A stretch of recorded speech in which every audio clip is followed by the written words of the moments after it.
Ahoy hoy gang, if this is your first time with us, welcome! And if you're joining us from a previous video, hey, we love to see it and I hope you're doing well. Here we are, a brand new series retrospective review thing. Like always, if you don't want to hear the history behind the show or anything, I've gone ahead and put timestamps, though I do think the story behind Archer is in some ways just as entertaining as the show itself. Archer is something truly special, and I'm excited to get into it. So without further ado, grab some coarse sand and pour a Bloody Mary, because here is Archer in review! This was High Noon Tunes, a hand puppet hosted block of Cartoon Network programming from the mid-90s. Oh, Joe, clean this place up for a new primetime show, Hootenanny! I'm sick of cleaning. I want to travel. Well, let's go to Europe! What? That's right, first we're gonna go to London, England! With great shows like Garfield and Scooby-Doo? And then we're off to Paris, And France! we'll be showing the Flintstones and the Jetsons. And lots of live footage of me and Little Joe! Live footage of us getting in all kinds of trouble. It's Hootenanny, our all-new primetime show, premiering Friday at 8 on... Tell them where, Joe. Come on, buddy. I will. Cartoon Network. Do those puppets sound familiar? See, the puppets were actually voiced by block creator Matt Thompson and his good friend, Adam Reed. He and Adam would get drunk and just be wacky with hand puppets as they introduced assorted characters, and that was the whole thing.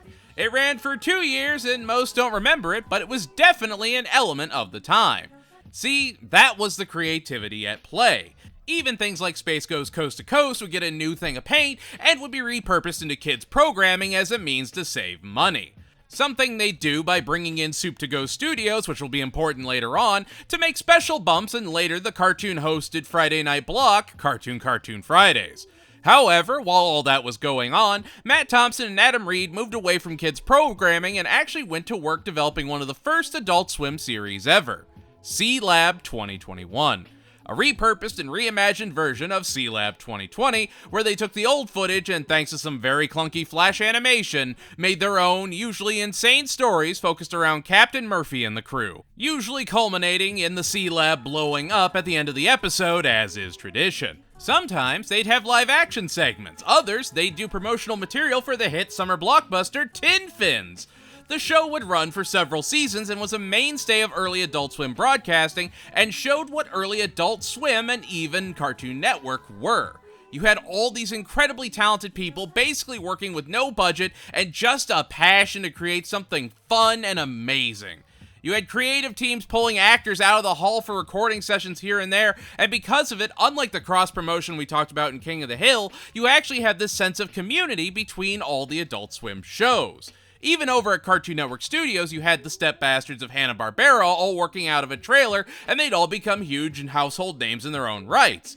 Gendy Tartakovsky of Dexter's Lab and Samurai Jack, Craig McCracken of Powerpuff Girls and Foster's Home, and a little-known creator by the name of Seth MacFarlane, who'd work on Dexter and Johnny Bravo as a writer. Over on Adult Swim, you had people like Adam Reed and Matt Thompson, Brandon Small, who we'll definitely go way more in-depth on later on, Lauren Bouchard, who you all know nowadays, Dave Willis and Matt Maliero, and more. All phenomenal writers and creative talents that knew what they wanted to do but had little budget to do it. And with that, a comedy style was born. Think about it.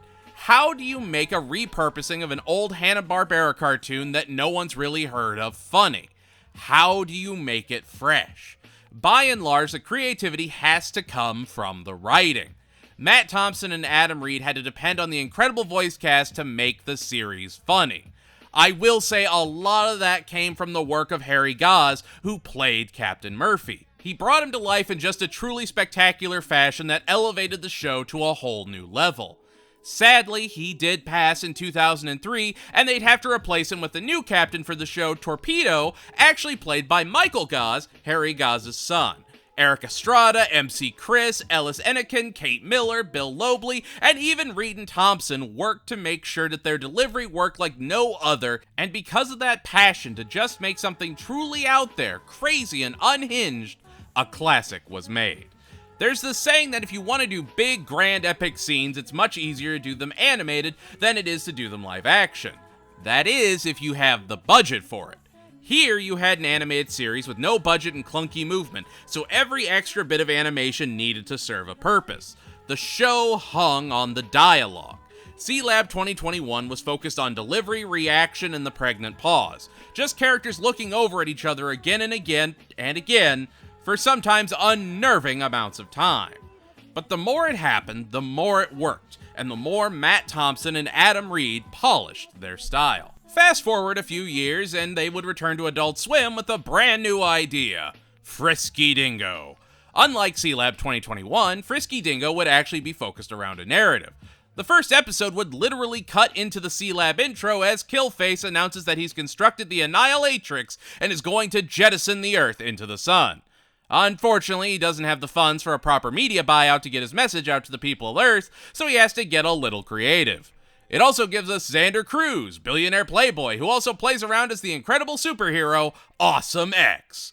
The first season is all about Xander Cruz trying to get Killface to sign away his likeness, and Killface triggering his Annihilatrix. The second season is an election cycle, and look, I debated talking about the series from start to finish before Archer, and I did rewatch it for the sake of this review, just to have the frame of reference in my mind, but it's not something I really need to do that with. It's a product of its time. That being said, if you enjoy Archer, you really should watch Frisky Dingo. I mean, it's got Killer Mike in it. I still chant Scion TC because of the show. Frisky Dingo is the most prototypical idea of what Archer would become. The animation style is the bare bones of what Archer would evolve from. The writing is almost identical in pacing and effect, and again, even though they have more budget and original backdrops and original scenery, the star of the show is the dialogue and the vocal performances. Granted, Adam Reed does most of them, being both Xander and Killface, but everyone is throwing their all into the show. Cody is still one of my favorite lines of all time. It even got a short-lived 2-episode spin-off in the form of the Exticles about Awesome X's fighting force that, has been mostly scrubbed from the world. They're fine. I'm not about to sit and lie and say it's a crime the Exticles got canceled or anything. I get it. Frisky Dingo is clunky and some parts do drag, but overall it's a satisfying watch that feels very in line with what Matt Thompson and Adam Reed had made to that point. It feels like a necessary middle ground between C-Lab and Archer. You start to see the narrative construct. And then, after Frisky Dingo ended, Adam Reed went back to the drawing board and created one of the greatest super spies in the business, Sterling Archer.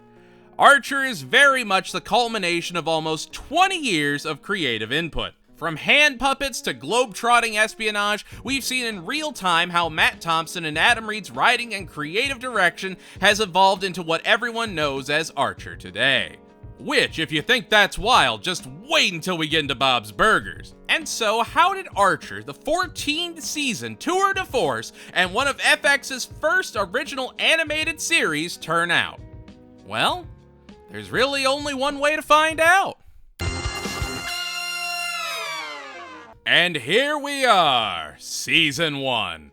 As I said previously, this would be one of FX's first real attempts at animation. There would be other attempts in the form of, say, Cake or some animation domination series getting their own attempts, like the canceled before its time Stonequackers. But Archer is really the only one that withstood the test of time. Remember Little Demon from Danny DeVito? Fun fact, made by the same studio that made Atomic Betty, which actually ran longer. So, Archer is definitely the shining singular gem in FX's animated crown. And looking at the first season, it's easy to see why. We have a quick 10-episode run that is just packed full of some of the most iconic jokes, bits, and characters that would shape the show for the rest of its 13-year run. So once again, it's time to ask those age-old questions. What worked? What failed? What international subterfuge will be curtailed? Let's have some fun here in Season 1. It's a pilot. It's a pilot. The episode opens with our titular super spy, Archer, stripped and being threatened with a golf cart battery as a means of getting him to talk. He keeps insulting his captor, Crenshaw, played by Shelley Desai, and we find out that sure enough it was all a training simulation, and his mother/boss is furious he won't take it seriously. That being said, it's time for our main cast roll call. I know, it sounded dumb to me too, but here it is. Sterling Archer would of course be voiced by legendary voice actor and comedian H. John Benjamin, who had been doing tons of voice acting up to that point, but the 2010s was really when he catapulted into real mainstream popularity, doing both Archer and Bob in Bob's Burgers concurrently after a point. Mallory Archer would be played by the late absolute icon Jessica Walter, that while she hadn't done a ton of voiceover work, she had an over 60-year-long career under her belt when she went into the series and was an absolute powerhouse. I mean, she's one of the funniest parts of Arrested Development. How could she not be? Lana, Sterling's on-again, off-again ex and fellow super spy, would be played by Aisha Tyler, who you'd know from Friends, The Talk, or even Criminal Minds. Cyril Figgis, the accountant at their organization, would be played by Chris Parnell, who has probably one of the richest comedic filmographies in recent memory. Judy Greer would play Cheryl, Mallory's assistant and weird rich person. And of course, Amber Nash would play the head of HR, Pam. Amber being one of the most prominent carryover actors from Adam's previous work, Frisky Dingo, where she played Valerie, Killface's captive media specialist, though Lucky Yates, who would play Krieger, also shows up. Sure, John Benjamin did a ton of work on Adult Swim Productions, but this was his first Adam Reed production he'd take the lead on. That being said, Amber Nash, even against such big-name actors, really stands on her own and brings Pam to life brilliantly.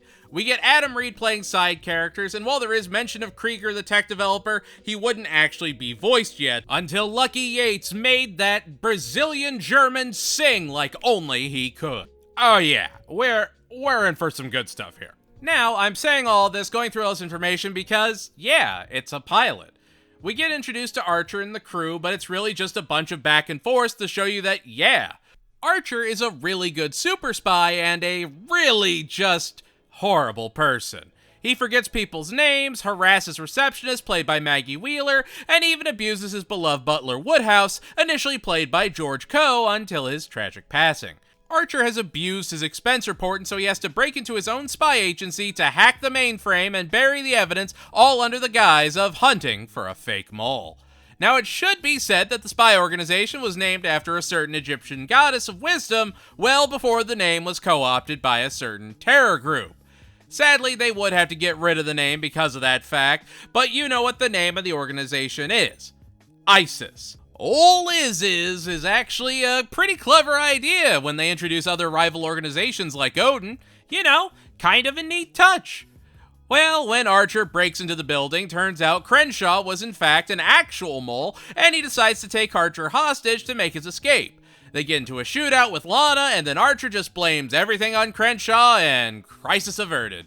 It's 20 minutes of Archer covering his own ass, and it's great. You get a solid understanding of who he, and to a lesser extent, Lana is, and him doing all this just to protect himself makes a ton of sense. The pilot has aged exceptionally well, and showcases what you can expect from the show as a whole. Sharp dialogue, quick cutaways that are literally just one or two lines for a snappy joke, and a very down-to-earth human story. We also see that Mallory has been effectively sexting with the leader of the KGB. The show largely takes place in this 60s Mad Men-esque office area, even though it's very obvious most of the story takes place in the present day. The movement of the show is elevated from what we got in Frisky Dingo or C-Lab, but the focus is still very much on the dialogue rather than sight gags or action. Where Family Guy will do something very grandiose that it knows will get someone to laugh just from the shock of it, Archer cutaways and moments are all very muted in comparison. They're very casual. If you don't pick up the jokes, that's on you, but they're gonna keep going. Mole Hunt is a great introduction and foundation to build off of, and gives you a solid 10 out of 10 experience that preps you for the rest of the season.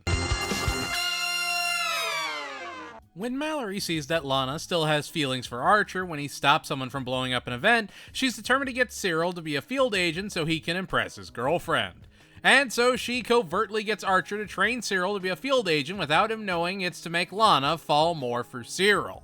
Meanwhile, Pam and Cheryl help Mallory after she has an allergic reaction to zucchini that they blame on Jane. And so they have to set up the new health insurance plans and also decide to look through everyone's medical histories to snoop. Archer trains Cyril with the help of his call girl, Trinette, played spectacularly by Maggie Wheeler, and when she gets pricked with a pen with a trank agent in it, Cyril and Archer have to hide a rug-bound body while they're hunted down by Lana, who does not like having secrets kept from her. Having the B story really just focus on Cheryl, Pam, and Mallory is masterful, and gives us time to really focus on these characters and who they are. Again, very muted action until we get to that end car chase with Lana and Archer, where Archer reveals that he knew exactly what his mom was scheming in having him train Cyril. Like, the entire episode does a brilliant job of showing that Archer can be this self-absorbed ass because he's just that good at his job. He was raised by a super spy, and he knows how to be hauntingly effective. Training Day does a brilliant job of continuing to build up the people rather than build the world, so we know exactly who they are going forward. It's another 10 out of 10 that shows why dialogue-focused series can shine so brilliantly. I know I need to talk about this, otherwise I'd look a fool. A large part of what makes the show so great is its unique soundtrack that's a sort of fusion of old-school jazz and assorted horns with some synth thrown in there. It's actually really cool the more you listen to it, and it sort of melts together. And who was it composed by? Oh, none other than J.G. Thirlwell, the man that made the Venture Brothers such an auditory classic. The series is a well-sculpted masterpiece. That's all I'm saying. Like, we don't give Archer enough credit for focusing on all the small details. In an attempt to be more diverse, Mallory hires Conway Stern as a new field agent who takes the whole office by storm. Conway would be played by Kobe Bell from The Game, Burn, known as Oh No Spy Show, etc., and he does a fantastic job bringing the first solid outside antagonist to the show. Everyone loves Conway, but Archer hates how his mom flirts with him, and Lana hates that people think she's racist because she doesn't trust him. Cheryl sleeps with Conway and takes an online pregnancy test. That's just classic Cheryl, or Crystal as she is this episode when she tries to be Conway's Jewish Santa by bringing him half-frozen prawns. Cheryl's a lot, I'm not gonna lie, but also I really love how Judy Greer brings her to life. She perfectly balances both that wild energy and sheer unbridled stupidity. I mean, it makes Cheryl and Pam such a great dynamic that we watch evolve as the story continues. Conway takes Archer on a mission down to Mallory's condo in South Beach, and Lana sneaks along. And right after Conway saves Archer, he turns around and betrays him as a double agent and stabs Archer in the back. He literally backstabs him. That being said, while Archer's at the airport, we have our first appearance of Danger Zone. And yeah, that's the episode. The B story is just everyone going on their own little fantasy adventures about or with Conway. This is pretty much what the show is going to be. Which, talk about incredible that a show has this much structure already in the first season. It's not something we appreciate in Archer, but the fact there is a foundation to the chaos honestly makes it so much better. You know the parameters they're working within. I don't know, Diversity Hire is a prominent example of the writing and Judy Greer just making Cheryl unsettling in the best way. Everyone really does give a phenomenal performance right out the gate. Very little, if any, changes ever happen with their voices because by and large, these are all pros that know exactly what they're doing. I don't know, a series like this hangs on the power of its vocal talent, and even guest stars like Kobe Bell have to live up to that expectation, and honestly, he leads the episode. He did an absolutely terrific job, and he won't be alone in stellar talent this season. Diversity Hire is a lemon-spritzed, longer-lasting 9 out of 10. Oh man, this is a big episode. Krieger talks for the very first time. He's played by Lucky Yates, like I mentioned earlier, and while he's the only character whose voice does change slightly through the series, it's minimal and more just a sort of shifting into place than anything else. Mallory has invited Tovald Utney to dinner as he's a UN security head and responsible for the security contracts that Mallory needs for the organization. Here's a soundbite you can take out of context. She has to raise money for ISIS. Honestly, make it a drinking game. Take a shot every time you could clip a line completely out of context. It happens way more than you think. She hires two assassins to pretend to kill Tovald, who are also hired by the head of the KGB, Nikolai, Mallory's lover, to actually take him out. Uta, the spry 19-year-old, is played by Kat Cressida, and her geriatric boyfriend Manfred is played by René Aubergenois, aka Mr. House in Fallout New Vegas, and a ton of other roles in all kinds of wonderful series, including Star Trek Deep Space Nine. Man was an incredible, out-of-this-world actor that had a truly one-of-a-kind voice. Uta and Manfred plan to take Tovald out, while Uta is obsessed with preparing to have a kid. It's a lot. Oh, and Tovald is actually played by Jeffrey Tambor, who would be a somewhat recurring voice throughout the series. Which is interesting considering he'd played alongside Jessica Walter on Arrested Development and the later mentioned issues. It's a lot. Performance-wise, yeah, he's Jeffrey Tambor. Man's a master of the craft and makes Tovald this sleazy UN official who just keeps pushing the limits of what he can get away with. And the two play off of each other here, and when Tambor plays Len Trexler later in the series, beautifully. I mean, it can't be understated what a tour de force Jessica Walter is as Mallory. It's easily one of the best vocal performances ever, and I'm not gonna lie, losing her hurt. This is a Mallory episode. This takes place in Mallory's apartment, basically Mallory's world. Her lover is a headache since he even hired another assassin to make sure that Uta and Manfred get the job done. He also hires Elka, played by Audrey Wazalewski, who pretends to be Archer's med student supermodel date to the dinner party. Tovald ends up riddled with bullets, Elka gets poisoned, Uta and Manfred run to fight another day, and the whole office gang dispose of a body and burn down Trudy Beekman's apartment as a final bit of spite by Mallory. Like, Mallory will lead these people into hell, and they'll not only go with her, but laugh while they're doing it. This shows that whatever limits they had, they went past them a long time ago, and that works for these characters. You understand them a little bit better now. I don't know. I know this is one of the lower rated episodes, but to me, Killing Utney is a 10 out of 10 that I personally believe is one of the strongest episodes of the entire series. It shows the real promise of the show. Even Woodhouse is great in it. Like, there isn't a piece out of place to the episode, and it's wild that I can say that just 4 episodes in. Apparently, Nikolai had a sex tape made of him and Mallory, and the only copy was stolen by a man named Ramon, who was a spy under Fidel Castro. Ramon would be played by, and I genuinely can't believe this is true, Ron Perlman. Like, of all the Ron Perlman voices, this one is so, I feel like delicate is the best way to describe it. It's so finely crafted that, I don't know, it's baffling the range the man has for everyone saying he's one note. Also, that's 2 Fallout voices in one season. It's beautiful. This episode made me appreciate Ron Perlman as an actor way, way more. Ramon is a gay Cuban taking Mallory's South Beach condo, and she sends Archer down to honeypot him and get the disc back. That's the episode.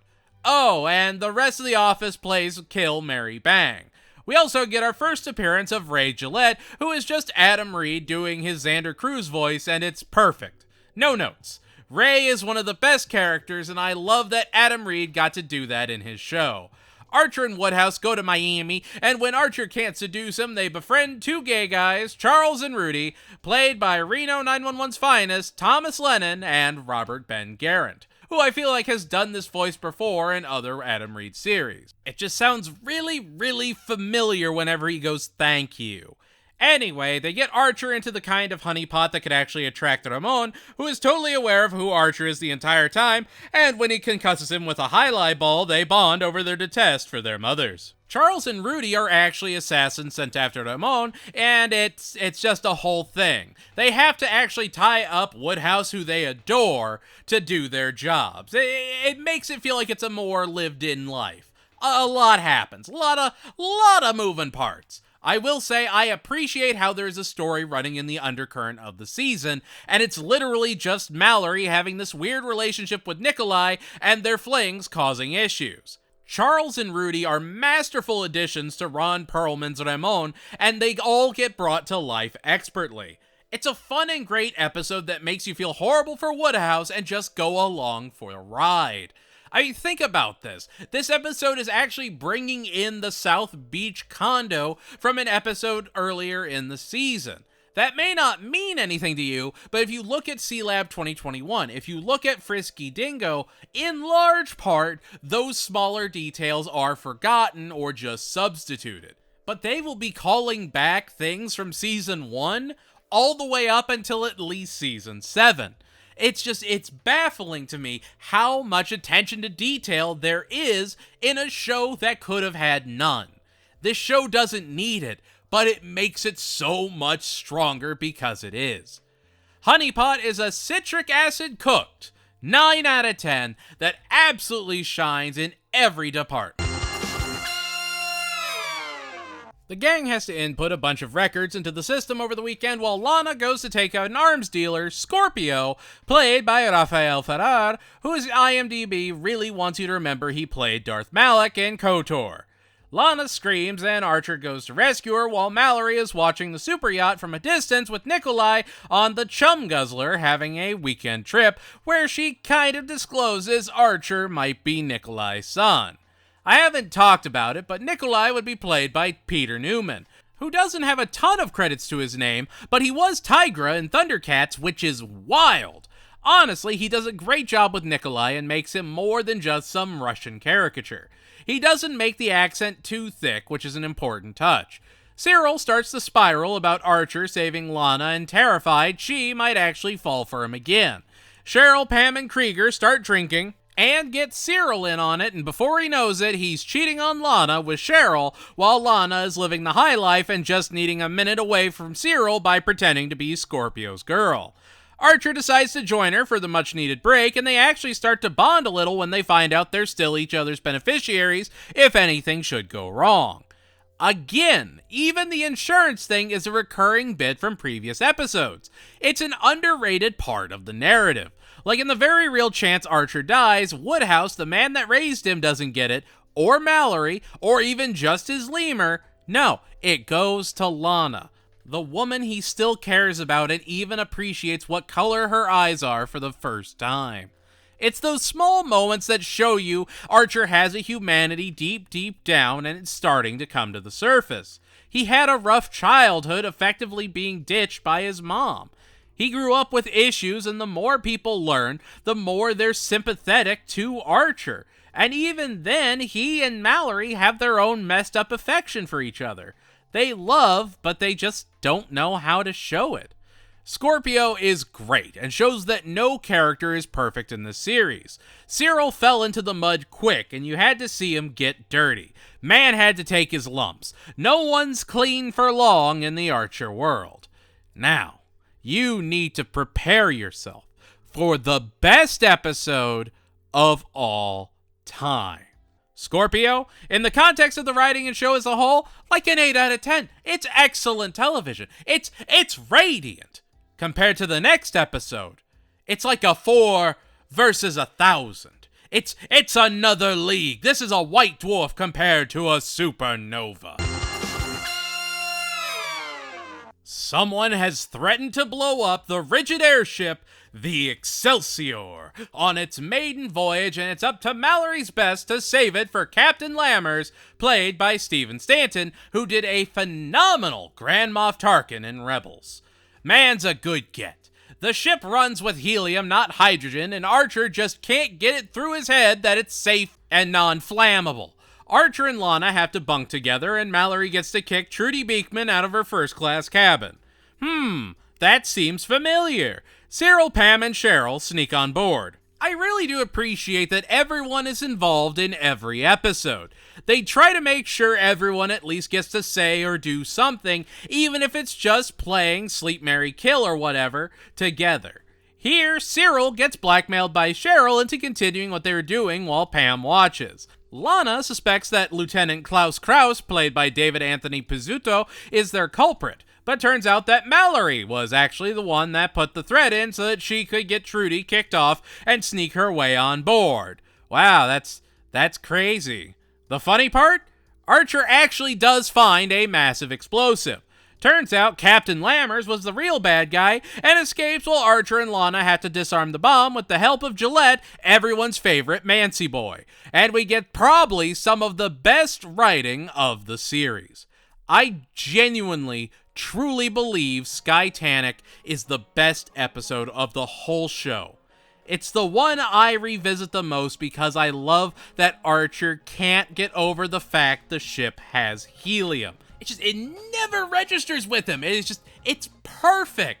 You know the disarming scene. You love it. It's perfect. It's so dumb and yet it's so constant, which is what makes this shine. It's almost reminiscent of C-Lab 2021, where they would have several minute-long conversations as effectively padding, but those were the jokes in and of themselves. Anyway, Lana and Cyril push the explosive off and they look towards a brighter future, because I'm sure Cyril won't mess that up at all. Skytanic is amazing. It's perfect Archer, and it's probably the most Adult Swim-esque episode of the bunch. It feels so classic. The designs are perfect. The characters are wonderful. I love it, and I will stand on it being one of the best again and again. 100 out of 10. Masterclass. The writing is masterful. I mean, it's got some of the best jokes, and it feels like a natural improvement on all the episodes that came before it, and is a growth point for all the episodes after it. It shows that 7 episodes in, they have already perfected the voice of the series. And that's just something magical to behold. Mallory wants to steal a diamond from a collection guarded by the rival organization Odin and their leader, Len Trexler, played by the returning powerhouse Jeffrey Tambor. Cyril plans to propose to Lana with a tiny ring he could barely afford with 3 months' salary, and Pam starts to rally the workers to unionize and fight for a cost of living adjustment from Mallory. They even go on strike as Lana and Archer struggle to find their gear or do anything without the trusty grunt workers, including everyone's favorite, Hobbit. I love Hobbit. I didn't talk much about him, but he's one of Adam Reed's best characters, and he just feels good. I adore him, and it's just fun every time he shows up. Mallory is staunchly against budging an inch on any of their demands and keeps fighting tooth and nail, even as Lana and Archer are surrounded, with Archer blinded from a hysterical night vision goggle mishap. Eventually, she does cave and the team rally together to save the super spies, and Cheryl runs into Krieger's ever-tightening grip, freeing Cyril from her twisted clutches. The episode itself, like most episodes, are easy to explain the plot to because it's more about the dialogue and the back and forths. A lot of it is just used to show off more of Archer and Lana's dynamic, and shows that Archer is more an instinctual agent than he is an actually smart one. He does fumble a lot, and the night vision goggles is fantastic. This episode, we also find out a lot about Archer's love for Burt Reynolds, which is a very relatable love, and a great extra thing for Archer's character. While there are cutaways, they're used sparingly, and it's more just these running conversations over and over again, and that's phenomenal. The back and forth while Archer is prepped for night digging, terrific! No notes! It's just another great episode that really focuses on Cyril and Pam and makes them shine while also showing just how tenacious and cutthroat Mallory can really be. None of these people are truly good, but they know who they are. They have each other's backs. The Rock is a less than stable 8 out of 10. Archer and Lana corner a target before they get rammed into and get them stolen by Odin, led by Barry, their best agent, who invites Lana to come over to the winning side. Barry is he's just one of the best characters in the whole show. I don't think anyone is going to fight me on that, but just in case, I'm going to win. I'm going to say it's 10,000% due to the person that voices him, Dave Willis. Name sound familiar? It should. He co-created Aqua Teen Hunger Force, plays both Meatwad and Carl. Man was in Squidbillies, C-Lab, Frisky Dingo. He is one of the patron saints of Adult Swim, right up there with the OG himself, George Lowe. Man is a genuine and true talent that in no uncertain terms helped shape the content I and many of you grew up on. Anyway, Barry's fun. We like Barry and other Barry. Archer thinks that Barry was actually talking to him instead of Lana, so when he and his mom get into it, he runs off to join Odin, and Mallory starts shooting back bottles of absinthe and seething. Lana decides to actually go and get the interview as well, with Cyril in hot pursuit. Len, thinking that Archer might be his son and disgusted by how Mallory treated him as a kid while also seeing the bargaining chip that has just fallen into his lap, and decides to pamper Archer and give him anything his heart desires, especially and enthusiastically Barry's girlfriend / potential fiancé. Len is great. He's just this sleazy but horribly charismatic boss, and it's terrific. Mallory puts out a burn notice on Archer, and Lana decides to save Archer instead of taking his job and his life. They escape, Barry is injured and has his heart broken, and Lana catches Cyril with Barry's now ex. A lot going on. But honestly, all of it great. Barry talking with other Barry, Jeffrey Tambors, Len Trexler. I mean, Aisha Tyler does phenomenal as Lana. Her joke delivery is top-notch and is not appreciated enough. There is not a single weak point in the cast in my eyes, and that is a nigh impossible feat. This show is just expertly crafted, and this episode shows it off. Job offer is a black-flagged 10 out of 10.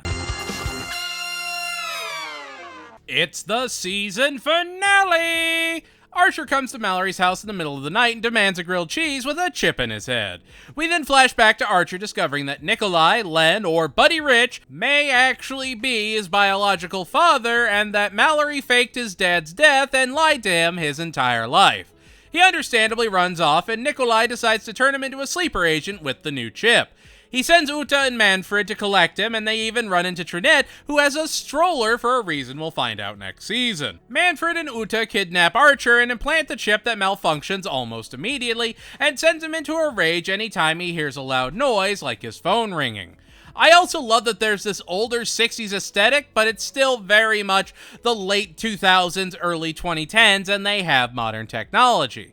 Oh, and the B story has everyone trying to get their last office lays in before the new rules go into effect, and Lana, in an effort to hurt Cyril, offers to sleep with every man in the building as they rush to line up. She then has them pay for the privilege of saying they did it when they actually didn't, and clears like $20,000 while making him feel horrible about himself. Mallory helps Archer and makes him a grilled cheese even after he chases her with an axe, and that's where the season ends. These people are messed up. They have issues.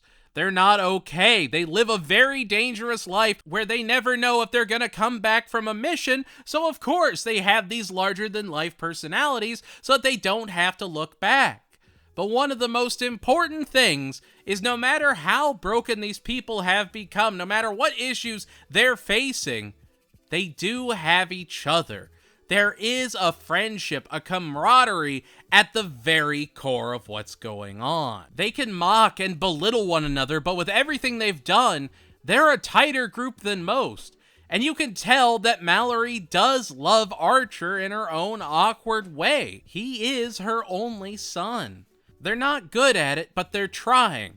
And the fact that there's any emotional core to a series like this is truly outstanding. When we look back at Adam Reed's previous work with things like C-Lab or Frisky Dingo, sure, we saw an evolution of jokes through C-Lab, and then an evolution of narrative through Frisky Dingo, but neither truly had an emotional core. Neither truly had growth or development. That wasn't what their target demo was. They had 11 minutes an episode. They were trying to get people to laugh and wait for the next episode of Aqua Teen.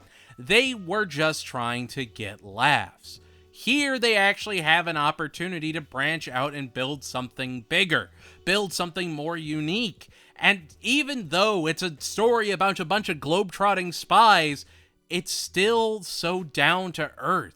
It's still so human. And the way this episode and this season show how the concepts we've been following for 15 years have expertly evolved into something like this is truly unique. Dial M for Mother is a wonderful conclusion that you could theoretically end the series with if you needed to. It does pose more questions than answers, but does it really matter who Archer's dad is? Sure, he wants to know, but Mallory raised him by herself as best she could. It doesn't need to be built on, but is a loose end for future seasons to explore. I don't know. It's complete and open at the same time, and just a brilliant bow on a perfect season. Dial M for Mother is a stellar 10 out of 10. And there we have it. That was season 1. Anything you think I was right on, wrong on, let me know in the comments below. And if you liked what you saw, make sure to like, comment, subscribe, and tell your friends we're out here. As far as first seasons go, this was the closest thing I've ever seen to perfect. There wasn't a single bad episode to revisit, and it was just an absolute masterclass in writing for animated series. You don't realize how quickly the characters get fleshed out because it's largely what they say and rarely what they do that drives it. It's all subtle changes that cause bigger reactions further down the line. I mean, this is truly Adam Reed and Matt Thompson's efforts perfected. It is hard to ever contemplate another show like Archer, and that's coming from someone that at the time of writing this hasn't even finished the show. I have like 3 to 4 seasons I just never watched, and I have no idea why. I enjoyed everything I saw of the show, and this season really solidified that it was great right out of the gate, and next season gives us even more to love. Regis and Kelly hit different after that season, so there will be much ado when we cover season 2. Thank you all so much for watching. Remember to stay strong, keep fighting that good fight, and never forget, you matter. I'll see you all next time. Till then, I believe in you.